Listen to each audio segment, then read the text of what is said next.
Jumpa lagi di channel kita semua, jangan lupa like, komen, share, dan subscribe. Selamat membaca dan mendengarkan. Putra Langit Tak Tertandingi, Bab 66-70. Bab 66.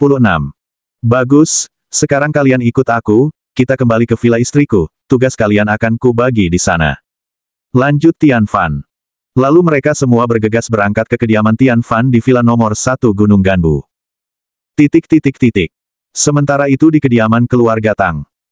Tang Sangguan, kepala keluarga Tang, sedang bersantai di rumahnya menikmati makan siang.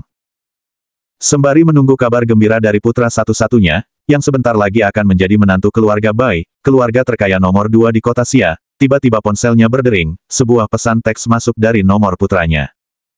Saat membaca pesan teks tersebut, mata Sangguan langsung terbelalak lebar. Apa ini? Dia pasti sedang bercanda denganku. Gumam Sangguan. Namun mendadak, ada rasa tidak nyaman muncul di hatinya. Ia segera melakukan panggilan telepon ke nomor putranya.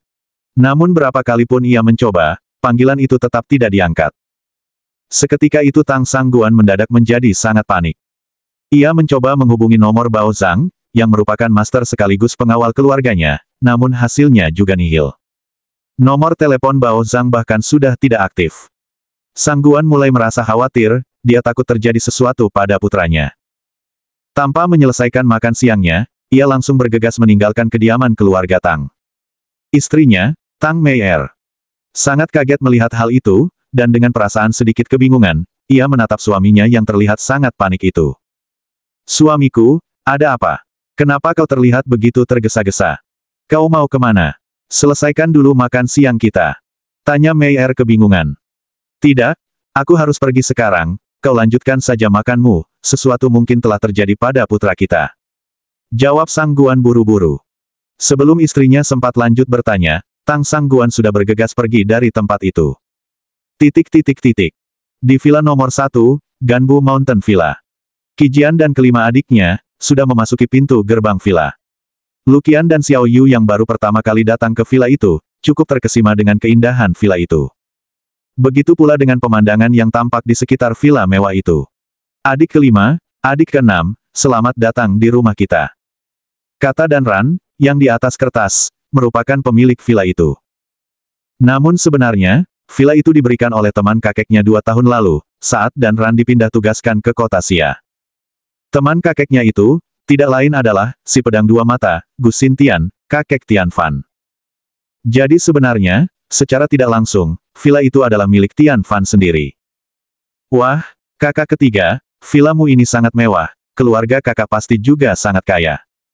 Puji Xiao Yu penuh kekaguman.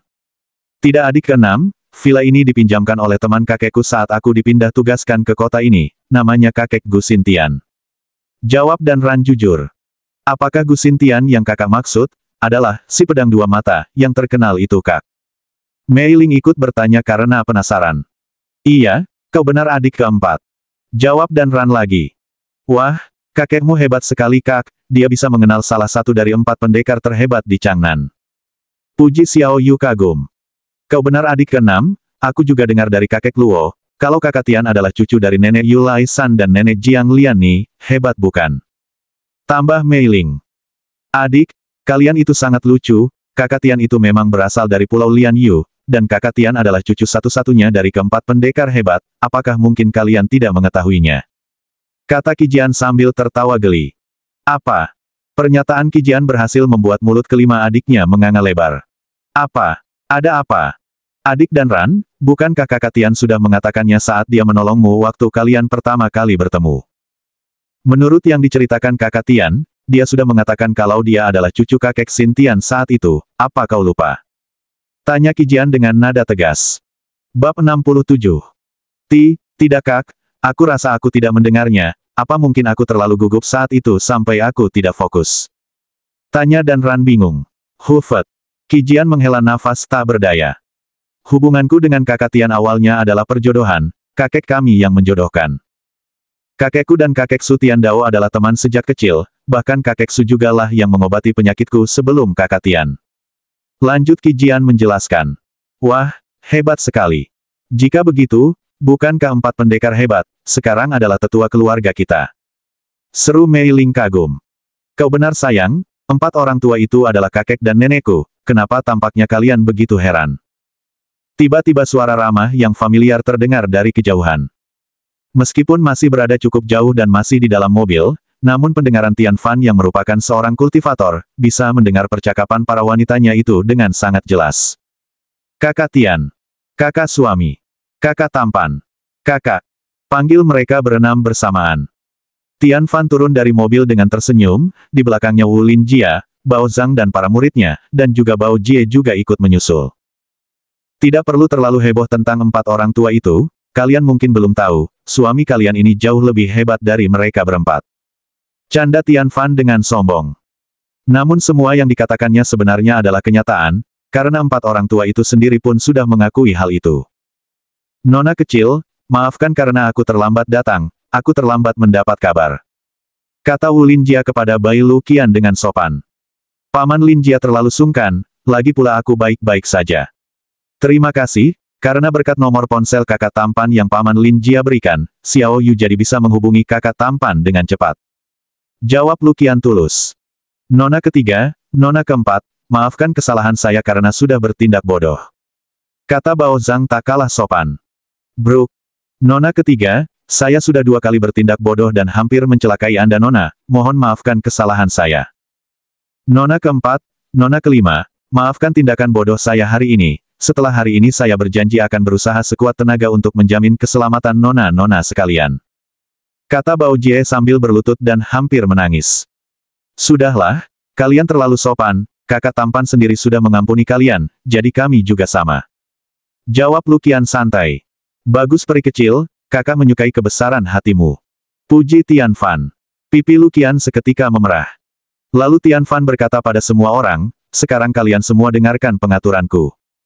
Lin Jia, kau masih ada sangkutan dengan keluarga Bai. Untuk sementara, kau lanjutkan pekerjaanmu di sana sampai Nenek Yu Quan menemukan seseorang yang kompeten untuk menggantikanmu. Baik guru. Jawab Lin Jia cepat. Bao Zhang, mulai hari ini, kau adalah sopir pribadi sekaligus pengawal Ruo Qijian, beberapa hari lagi ia akan mulai bekerja di perusahaan keluarga Ruo, kau harus mengantarnya kemanapun dan keselamatannya adalah tanggung jawabmu. Apa kau mengerti? Mengerti guru. Bao Zhang membungkuk hormat dengan satu tangan di dada. Selanjutnya Bao Jie, kau berlatihlah bela diri dengan kakakmu, jika kau ingin mengikutiku kau harus menunjukkan kemampuan dan nilaimu mulai sekarang, aku tidak ingin mendengar hal buruk lagi tentang dirimu, jika tidak aku sendiri yang akan menghabisimu. Paham. Paham Tuan. Jawab Bao Jie gemetar. Bagus, tugasmu adalah sama dengan kakakmu, yang harus kau lindungi adalah Luo Sisu. Lanjut Tian Fan. Lalu kalian berempat, aku belum tahu nama kalian, coba sebutkan nama kalian dulu. Aku adalah Ramsi, si kekar. Ini adalah Samsi, si gendut. Dia adalah Tamsi, si kurus. Lalu yang terakhir, dia adalah Yamsi, si pendek. Kata Ramsi memperkenalkan. Oke, tugas kalian berempat adalah melindungi Ni dan Ran, Hua Meiling, Bai Luqian dan Lin Xiaoyu, masing-masing. Aku akan memanggil kalian sesuai dengan julukan kalian saja agar lebih mudah. Baik Tuan Guru Agung. Jawab mereka berempat serempak. Bab 68. Adik Sisu, kau harus pulang temui kakek, jika tidak dia akan khawatir. Jika kau ingin tinggal di sini, mintalah izin pada kakek, jika diizinkan kau bisa datang kapan saja, tapi jika tidak diizinkan, kau harus patuhi kakek. Perintah Tian Fan tegas. Baik kakak, sore ini juga aku akan berangkat. Jawab Sisu patuh.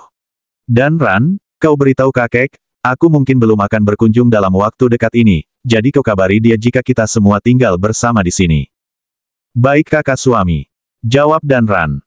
Mei Ling dan Xiao Yu, aku akan datang melamar kalian berdua, karena di antara semuanya hanya kalian yang belum sah menjadi tunanganku.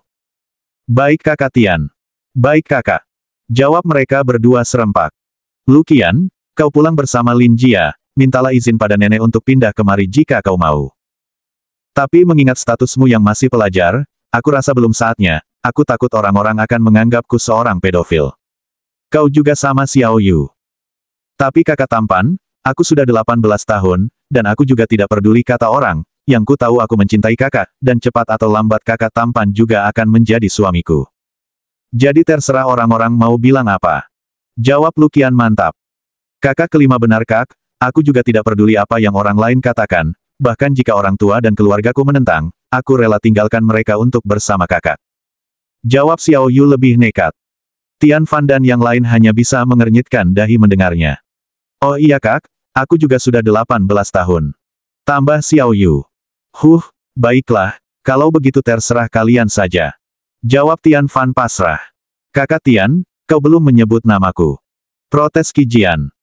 Tian Fan menatap Qi Jian, lalu dia tersenyum jahat dan tanpa malu berkata, baiklah, Qi Jian, malam ini kita lakukan di kamarku. Seketika semua orang menganga mendengar perkataan Tian Fan. Para gadis itu tersipu malu. Wajah Qi Jian memerah seperti kepiting rebus, dengan berpura-pura kesal ia berkata, kakak Tian, kau sangat jahat, kau selalu saja menggodaku. Qi Jian lalu langsung berlari ke dalam villa dengan malu-malu. Semua orang di sana, tertawa melihat tingkah manja Qi Jian. Ternyata sosok dewasa yang begitu tenang itu, juga hanya bisa jadi kucing pemalu jika berhadapan dengan Tian Fan. Semuanya sudah beres, apa ada yang perlu kalian tanyakan lagi? Tanya Tian Fan memastikan. Semua orang diam dan saling menoleh. Baik, jika tidak ada pertanyaan, ayo kita masuk dan makan siang bersama. Oh iya, ada satu lagi. Untuk kalian berempat, mulai malam ini, kalian tinggal di villa ini. Kalian bisa menempati bangunan yang satunya, kebetulan di situ ada 6 kamar, kalian bisa pilih kamar yang kalian mau. Perintah Tian Fan pada 4 murid Bao Zhang. Maaf guru, bisakah aku dan adikku juga pindah kemari? Tanya Bao Zhang. Tidak masalah, malah itu akan lebih bagus, tapi bagaimana dengan tempat tinggal kalian sebelumnya? Guru, sebenarnya, tempat tinggal kami selama ini adalah pemberian keluarga Tang, setelah kejadian hari ini, kepala keluarga Tang mungkin akan mengambil tempat itu kembali. Kata Bao Zhang dengan malu.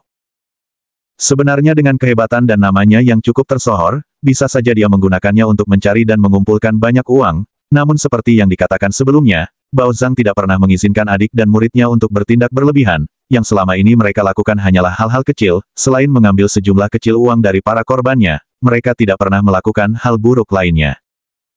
Tian Fan merasa cukup kagum dengan pengakuan Bao Zhang, dia merasa etika orang-orang itu cukup baik, dia juga merasa mereka memang layak diberi kesempatan. Baiklah jika begitu, kekar dan gendut mulai sekarang kalian bertugas menjaga gerbang depan, kurus dan pendek kalian jaga gerbang belakang, masing-masing kalian akan kuberikan gaji $1.000 per bulan.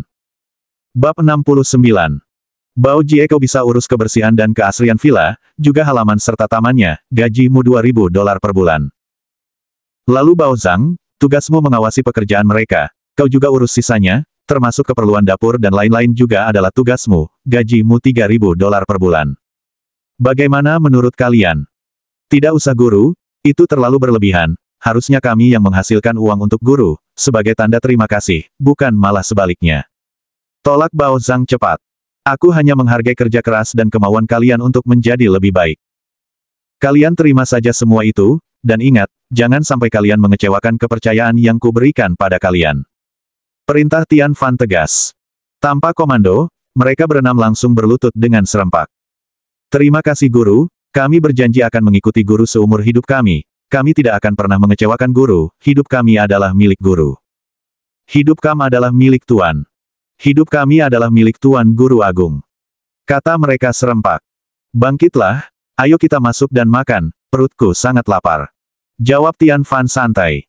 Di gudang tua milik keluarga Tang. Tang Sangguan sedang berlutut lemas melihat keadaan putra kesayangannya yang mengenaskan. Sanji, bangunlah nak, siapa yang berani melakukan ini padamu? Kata Sangguan sambil terisak-isak menangisi putranya. Beberapa saat kemudian ia menghubungi beberapa anak buahnya yang lain dan langsung membawa putranya ke rumah sakit terbaik di kota Xia, tentu saja itu adalah rumah sakit Hua Medica. Kepala rumah sakit Hua, bagaimana kondisi putraku? Apakah dia baik-baik saja? Tanya Sangguan panik. Tuan Tang, luka putramu memang cukup parah. Kedua tangan dan kakinya sepertinya patah karena benturan keras, sebenarnya apa yang terjadi pada putramu? Hua Zhenhao menjelaskan, sambil kemudian bertanya. Dia mengalami kecelakaan mobil. Kata Tang Sangguan berbohong.